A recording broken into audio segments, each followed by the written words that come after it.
c'est Tatanexua et aujourd'hui on va parler de l'action dans un roman.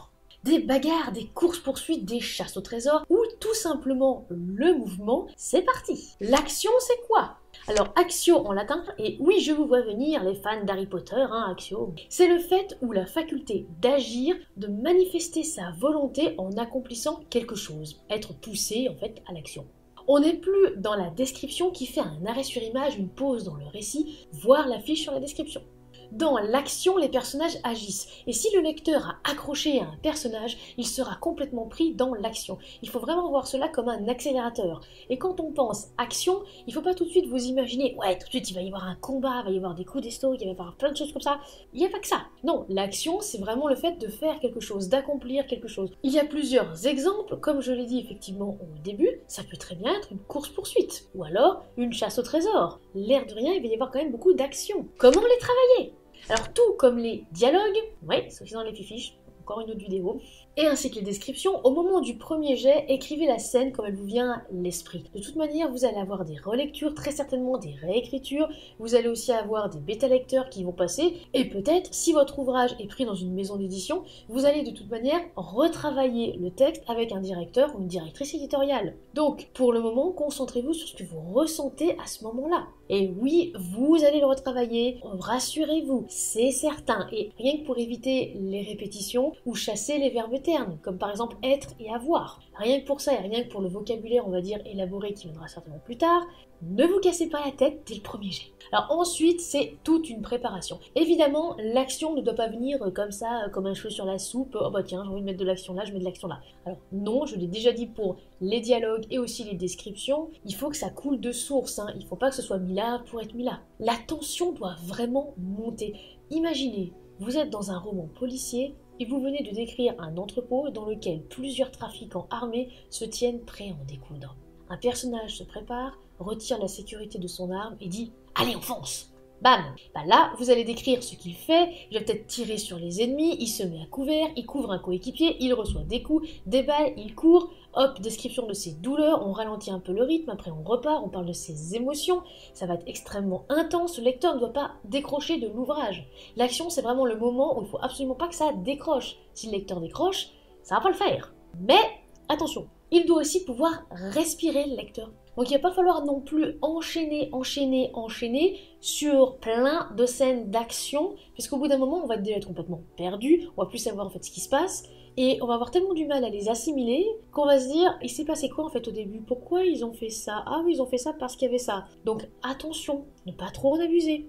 Et puis si, à contrario, vous êtes un peu bloqué, vous n'arrivez pas du tout à écrire une scène d'action, n'hésitez pas, comme je l'avais déjà dit dans les précédentes vidéos, à lire vos ouvrages préférés ou au contraire des histoires complètement inédites. Pourquoi pas un récit d'aventure, d'action justement, ou alors de sortir, de regarder un film ou une série. Ça peut aider et ça peut aussi également dégrossir, on va dire, un petit peu l'action. Sur le coup, vous allez peut-être vous dire non mais j'ai peut-être pas assez de vocabulaire, j'ai peut-être pas réussir à écrire. Imaginez la scène ou demandez par exemple à quelqu'un si c'est par exemple une scène de combat. Si par exemple vous n'arrivez pas avec votre personnage à vous imaginer une certaine scène, essayez de reproduire la scène aussi. Peut-être que si vous la vivez, si vous arrivez à la faire, bon alors évidemment on ne pourra pas vivre toutes les scènes, si c'est par exemple dans un vaisseau spatial qui explose, mais pourquoi pas, ça peut être des pistes. Je vais vous lire des exemples d'actions que je trouve particulièrement soit réussies, soit ça peut on va dire vous donner des pistes. Vous allez me dire ce que vous en pensez.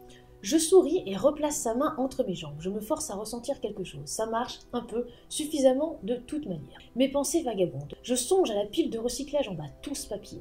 Au fond, je le sais, ce qui me dérange, c'est que ça me rappelle tout ce qu'on est. Sans parler de l'internet, je fais partie de ce monde-là. J'ai écrit et publié 3 livres entre mon mariage et ma grossesse. Parfois, toutes ces tonnes de papier imprimé me donnent l'impression de suffoquer. Art gémit, je bouge un peu pour montrer ma bonne volonté. Par moments, j'ai envie de tout balancer dans un sac noir comme on le faisait quand j'étais petite. Un souvenir d'enfance se faufile dans mon esprit.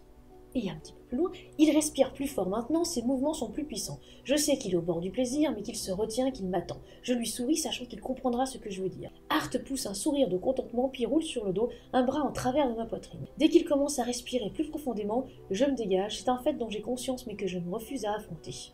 Voilà, alors là c'était des petits extraits, j'ai vraiment tronqué certains passages pour éviter que cette vidéo passe en moins de 18, de Sophie Mackenzie, Je ne t'oublierai pas, aux éditions France Loisirs. Alors, dans cet extrait, si vous avez bien compris aussi, c'est pour ça que je l'ai mis en tout début, il n'y a pas que de l'action.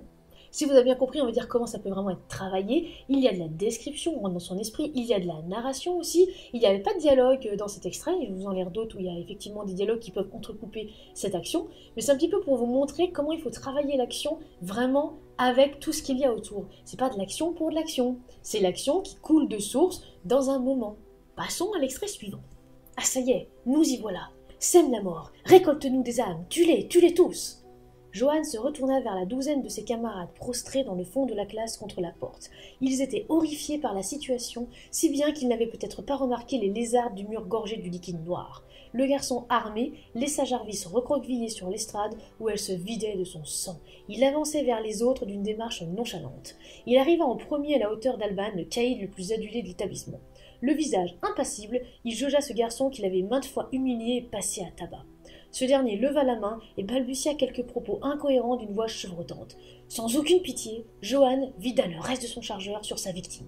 Les balles perforèrent sans ménagement le corps d'Alban. La dernière balle traversa le front d'où un mince filet de sang s'écoula. La glissière avait reculé et le canon fumait à présent. Johan inspira profondément sans détacher ses yeux furibonds du cadavre à ses pieds. Alors cet extrait vient de l'anthologie Creepy Christmas, qui est maintenant devenue Continuum 2018, et c'est celle de Ruan Hertz, l'un de mes collègues d'Otherland. Alors dans cet extrait, je pense que vous l'avez remarqué, il y a un peu plus de choses qui est dit, il y a un peu plus de description, il n'y a absolument pas de dialogue, à part au tout début, il y a justement la voix justement qui parle à Johan, et on est complètement dans un massacre. Est-ce que vous avez ressenti le massacre? Les balles qui perforent, le sang qui gicle. On a effectivement des verbes qui s'associent tout de suite à des mots et qui nous font entrer dans une ambiance. C'est vrai que voilà, l'action, dialogue, description, c'est vraiment un tout. Extrait suivant. Le jeune homme lui lança un regard noir, puis lui cracha à la figure. « Tu le regretteras, je me vengerai !» Calmement, Zadkiel sortit un mouchoir de sa poche, s'essuya le visage et se releva. Il envoya ensuite un signe aux séraphins. Les anges se rapprochèrent et se plantèrent derrière leur victime de chaque côté de ses épaules. Azaël puisa dans ses forces, mais son corps ne répondait plus. Il tenta en vain de replier ses ailes. Ses muscles s'étaient figés, atrophiés. Les cerceaux qui enserraient ses poignets l'avaient anesthésié. Personne ne pouvait contrer la magie de Zadkiel. Un grésillement chatouilla ses oreilles. Une lueur vive se refléta dans la vitre face à lui, miroir limpide de l'horreur qui se déroulait dans son dos. Il déglutit péniblement. Alors voilà, c'est un extrait de Lasferia, tome 2.5, les liens ancestraux, de Maya Velroun. Alors dans cet extrait, si vous avez bien remarqué, il y a juste un dialogue qui entrecoupe, on va dire, et qui redonne un petit peu de sens à cette scène. On imagine, on va dire, très bien ce qui se passe. Alors effectivement, il vous manque un petit peu le contexte, mais il y a des anges, il y a effectivement des démons, on parle d'elle, et on est tout de suite, on va dire, dedans. Pourquoi? Non seulement parce qu'on s'est attaché effectivement au personnage avant, c'est vrai qu'un roman qui commence directement avec de l'action, on peut avoir du mal à s'attacher au personnage, parce qu'on va dire, oui d'accord, il fait ça, mais et alors? Il n'y a pas d'enjeu, on va dire. Là, il y a un enjeu, on a quelqu'un qui est en train de souffrir, qui a peut-être aussi un petit peu été torturé, un petit peu aussi avant, et qui va peut-être mourir. Ça donne une autre dimension aussi à l'action. Dernier extrait. Je suis sûre que j'ai ce carnet dans ma valise, maugréa-t-elle avant de rabattre l'ouverture menant au coffre. Vous ne pourriez point attendre que la voiture s'arrête? Elle ne répondit pas, se détacha et se mit à quatre pattes pour atteindre le fond du coffre et dénicher ce qu'elle cherchait. Mathieu décrocha sa ceinture et voulut l'aider, malgré les réticences de la jeune femme ne souhaitant pas qu'il fouille ses affaires. La route était loin de ressembler à une ligne droite et dans un virage que M. Clifton prit de manière très serrée, Morgane manqua de tomber à la renverse. En tentant de la rattraper, Mathieu tomba sur elle et leurs lèvres se retrouvèrent à quelques centimètres l'une de l'autre. Ouais, alors voilà, ça c'est pour répondre à certains de mes abonnés qui disaient « Oui, mais tu lis jamais un extrait d'un de tes ouvrages, on aimerait bien en avoir un !» Voilà, c'est chose faite. C'était un extrait de Rattrape-moi. Alors dans cet extrait, où l'action est vraiment très courte, il y a des dialogues en plus avant, tout se passe très vite. On a vraiment un des personnages qui veut aller dans le coffre, un autre qui veut essayer de l'aider, et les deux personnages vont tomber et vont se retrouver l'un face à l'autre avec leurs lèvres qui se rapprochent. Et bah oui, c'est un petit peu une romance, donc il y a un tout petit peu de dégoulinant. Mais il n'y a pas que ça. On s'imagine effectivement la scène, la voiture qui tourne dans un virage serré, tout ce qui se passe, on va dire, après, mais on n'oublie pas les sentiments. Donc j'espère quand même que ces extraits vous ont un petit peu aidé à y voir plus clair, et on va dire à décortiquer tout ça. Bon, et puis finalement, du coup, ces actions, en bref, comment on fait? Alors oui, c'est bien beau hein, de dire tout ça, de donner des extraits, mais comment on fait l'action? On fait appel au sens. Oui, encore et toujours l'essence. Ah oui, il faut bien qu'on s'en serve. On visualise la scène dans notre tête et hop, on retranscrit au mieux. c'est le moment de glisser un petit peu de description dans les actions, apporter de la dramaturgie, d'écrire un cœur qui bat à 100 à l'heure, la sueur qui mouille la chemise, la peur au ventre aussi. Je fais bien la peur au ventre là. Il faut absolument que vous visualisiez au mieux la scène. Et je sais, c'est pas forcément évident, mais vous allez y arriver. Des scènes claires et lisibles. Alors rien de pire que de se demander qui fait quoi. Alors si le lecteur doit revenir au paragraphe précédent pour comprendre, voire au chapitre précédent, c'est qu'il y a quelque chose qui cloche. C'est qu'est-ce qui ne va pas? Est-ce que ça s'enchaîne trop vite? Est-ce que vos persos ne sont pas assez identifiables? Il peut y avoir ça aussi. Est-ce que vos personnages en fait sont malheureusement trop lisses? Est-ce qu'en fait ils sont pas un petit peu tous pareils? Ça peut arriver en fait. J'ai déjà lu effectivement une romance dans laquelle il y avait 3 personnages, 2 hommes et une femme. Et en fait les 2 hommes étaient tellement similaires dans leur caractère, la personnalité et même le physique, qu'au bout d'un moment, en fait, quand ils se sont battus ensemble dans une scène vers la fin, alors c'était pas non plus comme à la Bridget Jones, hein, parce que ça allait, vous voyez à peu près, leur combat c'était complètement flou. Je savais même pas qui faisait quoi, et en plus c'était toujours des ils, d'accord, mais qui ils? Lequel des deux? Ça peut être bête, hein, mais il faut y penser aussi à ça. Imaginez-vous quand même que votre lecteur, il n'est pas dans votre tête, je le rappelle. Il faut vraiment qu'il comprenne ce que vous voulez lui montrer, sinon il est complètement paumé. Des persos crédibles. Ça suit effectivement ce que j'ai dit plus haut. Si votre personnage provoque une bagarre et adore les conflits, il n'aura pas vraiment envie de fuir un combat. Ou alors, il va falloir expliquer le pourquoi. Est-ce que c'est parce qu'il n'aime pas les combats provoqués? Est-ce que c'est parce qu'à ce moment-là, il pense à autre chose? Ou alors qu'il y a des émotions qui remontent? Pourquoi? Si c'est un personnage qui adore se battre et que dès le départ de votre bouquin, vous dites il adore les combats, il fait que de provoquer, et que lors d'une scène, il y a quelqu'un qui veut l'affronter en duel, il se barre, sans aucune raison, et c'est toujours pas expliqué, même à la fin du tome 4, ouais, on peut se poser des questions quand même. Pourquoi? Au contraire, si votre perso décrit chaque chose qu'il fait, vraiment, mais on va dire dans les détails de sa vie quotidienne même par exemple, il va falloir que dans l'action, vous décrivez aussi beaucoup, surtout si c'est lui qui est le narrateur. On revient effectivement à tout ce que je disais sur la narration. C'est aussi pour ça que j'ai fait la vidéo sur la narration avant. Il faut vraiment que vous sachiez en fait qui est le narrateur de votre histoire. Est-ce que c'est vraiment un regard extérieur qui va peut-être décrire juste ce qu'il voit? Est-ce que c'est vraiment de l'interne? Est-ce que ça va être de l'omission qui sait absolument tout ce qui se passe? Il faut vraiment y réfléchir. On varie les verbes. Oui, on varie les verbes. Je l'ai déjà dit pour les dialogues et les descriptions et je le redis encore, faut varier. Comme le site à propos d'écriture.com le dit, il faut utiliser des verbes déjà dits visuels pour l'action. C'est-à-dire, le site donne quelques exemples, éclater, retentir, crier, se déchaîner, gicler. On revient au centre tout à l'heure. Jaillir, s'élancer, chanceler, tituber, s'écrouler, fuser, trébucher. On en revient aussi aux autres petits extraits. S'échapper ou s'enfuir. Là, nous avons vraiment des verbes visuels, on sait ce qu'il y a. C'est pas juste je suis en train de me battre. J'ai déjà vu dans un livre ça. Je suis en train de me battre avec mon ennemi. Ouais, d'accord, mais qu'est-ce que tu fais avec ton ennemi? Ah bon, c'est tout, y a que ça? C'est un petit peu léger, quoi. Et je parle même pas des descriptions des batailles. Pas forcément que fantasy aussi, hein, ça peut être aussi des romans historiques. C'est très difficile. Il faut vraiment qu'on ait l'impression d'être au cœur du champ de bataille. Pas évident. Peu de dialogue. Si vraiment vous voulez mettre des dialogues, il faut vraiment qu'ils soient brefs ou alors dans le mouvement.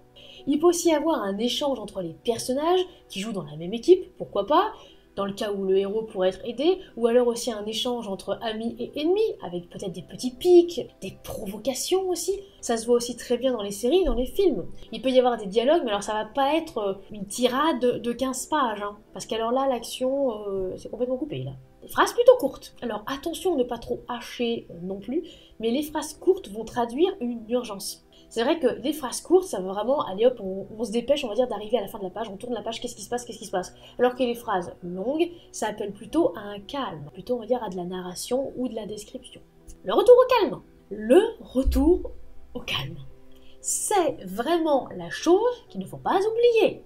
Parce qu'action sur action sur action sur action, au bout d'un moment, on s'essouffle. Il faut revenir au calme pour mieux apprécier l'action. Je l'ai déjà lu dans un ouvrage, ça m'a fait décrocher en fait à un moment. Parce que l'autrice a enchaîné les actions, il se passe à une action, mais on n'avait pas le temps de s'accrocher en fait au personnage, on n'avait même pas le temps de comprendre pourquoi il y avait cette action, pourquoi il réagissait comme ça, qu'est-ce qui se passait, que tout de suite on avait en fait une autre action.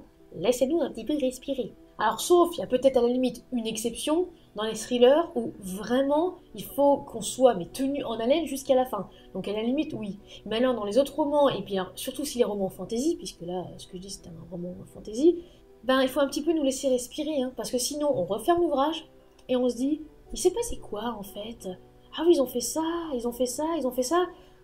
Sauf qu'au final, on n'a pas beaucoup de souvenirs. Et c'est dommage, parce que quand on finit une lecture et qu'on n'a pas beaucoup de souvenirs de ce qui s'est passé, comme si on avait loupé, on va dire, des passages, alors qu'on les a lus, mais c'est juste que ça s'est enchaîné tellement vite qu'on n'a pas eu le temps de les assimiler. Ça, c'est dommage, parce qu'il y a peut-être des lecteurs qui vont passer à côté de vos superbes scènes d'action. Donc si en plus vous maîtrisez très bien l'action, vous arrivez très bien à décrire, par exemple, des combats ou alors des scènes érotiques, ou peu importe, laissez respirer le lecteur, il va encore plus les apprécier. Voilà, c'était la vidéo sur l'action, j'espère qu'elle vous aura plu. N'hésitez pas à vous abonner, à liker, à lâcher un petit commentaire, et soignez votre plume!